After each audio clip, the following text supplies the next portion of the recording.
বিসমিল্লাহির রহমানির রহিম। হে সমস্ত জগতবাসী, আজ আমি আয়েশা চিস্তি আপনাদের সামনে কিছু আলোচনা নিয়ে হাজির হলাম। সেই আলোচনাগুলো হবে 3 প্রকার কোরআন নিয়ে। সেই 3 প্রকার কোরআন কি? কাগজে কোরআন 30 পারা রয়েছে, দেহে কোরআন মানে দেহতত্ত্বের কোরআন 40 পারা রয়েছে, এবং লাখো পারা কোরআনেরও বেশি, এবং কি কোটি পারা কোরআনেরও বেশি রুহে ইনসানিয়াতে রয়েছে। হে সমস্ত জগতবাসী, আজকের আলোচনাটি মনোযোগে শুনবেন, আশা করি ভালো লাগবে। আরও একটি বিষয় হলো, আমার পিতা শামীম আলী চিস্তির শিক্ষা থেকে সেই আলোচনাগুলো করব। কাগজ কোরআন কোথা থেকে এসেছে? সেই রুহে ইনসান থেকে। এই দেহ কোরআন কোথা থেকে এসেছে? সেই রুহে ইনসান থেকে। এবং গায়েবে এলেম কোথা থেকে আসে? যারা অলি আউলিয়া আছে তাদের কাছে গায়েবে এলেম আসে, তার মানে এলমে লাদুনি আছে, তার মানে এলমে লাদুনি আসে। সেই এলমে লাদুনি থেকে নিত্য নতুন কোরআনের আয়াত আসছে। যে বিষয়গুলো শরীয়তের লোকেরা বোঝে না, অলি আউলিয়াদেরকে খারাপ বলে এবং দেখা যায় কি তাদেরকে ভণ্ড বলেও থাকে। যারা আল্লাহর তরফ থেকে খবর পাচ্ছে তারা ভণ্ড, আর যারা নিজের মন গড়া কথা বলে তারা হয়ে আছে চণ্ডবিণ্ড।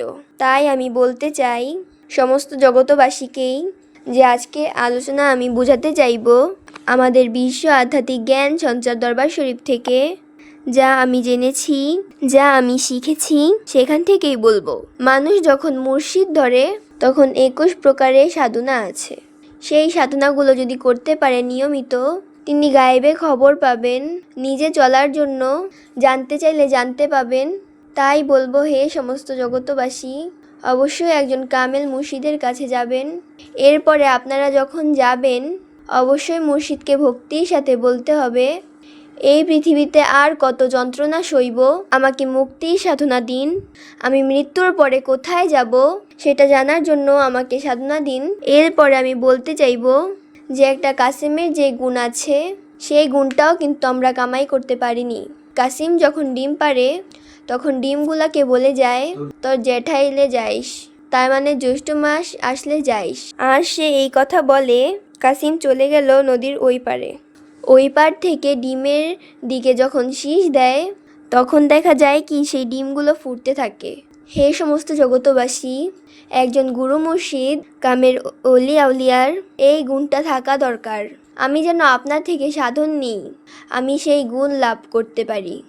আমাদের বিশ্ব আধ্যাত্মিক জ্ঞান সঞ্চার দরবার শরীফ থেকে যে আলোচনাগুলো করছি অবশ্যই কিন্তু মনে রাখবেন, বাংলাদেশে বহু কামেল পীর আছে, অবশ্যই কিন্তু এই জিনিসগুলো সংগ্রহ করে নেবেন, তাহলে মানব জীবনটাই ধন্য হবে। হে সমস্ত জগতবাসী, আজকে যেই আলোচনাটি করতেছি আপনাদের সাথে, আপনাদের কি ভালো লাগছে?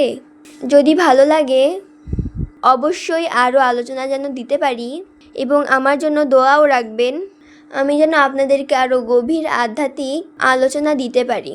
তবে আরও একটি কথা বলবো, মানুষ যখন জানতে পারে তার মৃত্যু কতদিন পর হবে, এটাও যদি সাধনার মাধ্যমে জানা যায়, আপনি 2 মাস, 6 মাস, 1 বছর আপনি কতদিন পরে মারা যাবেন, এটা যদি আপনি জানতে পারেন তাহলে দুনিয়াতে আর কোনো চাওয়া পাওয়া থাকবে না। আমি মৃত্যুর পরে কোথায় যাব, দোজকবাসী হব নাকি বেহেশতবাসী হব, নাকি মুক্তির পথ পাবো, এটা তো আর জানি না। তাই বলতে চাই, যদি কেউ সাধনা করে আর যদি সে মুক্তির পথ পেয়ে যায় আর সেই পথে যখন অগ্রসর হবে তখন দেখা যায় কি বিভিন্ন স্তরে, যেমন বড় বড় যারা ছিল, রাবেয়া বসরি ছিল, হাসান বসরি ছিল, বড় বড় অলি আউলিয়ারা রুহানিভাবে সাক্ষাৎ দিবে।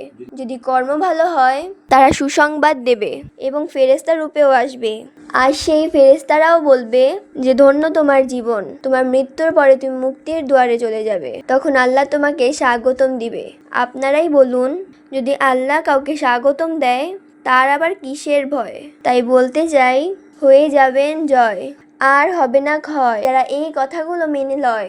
তো অবশ্যই আমি যেই কথাটি এখন বলবো, আমাদের চ্যানেলের আলোচনা ভালো লাগলে অবশ্যই আপনারা সাবস্ক্রাইব করে নেবেন, পরবর্তীতে যেন ভালো আলোচনা পৌঁছে দিতে পারি।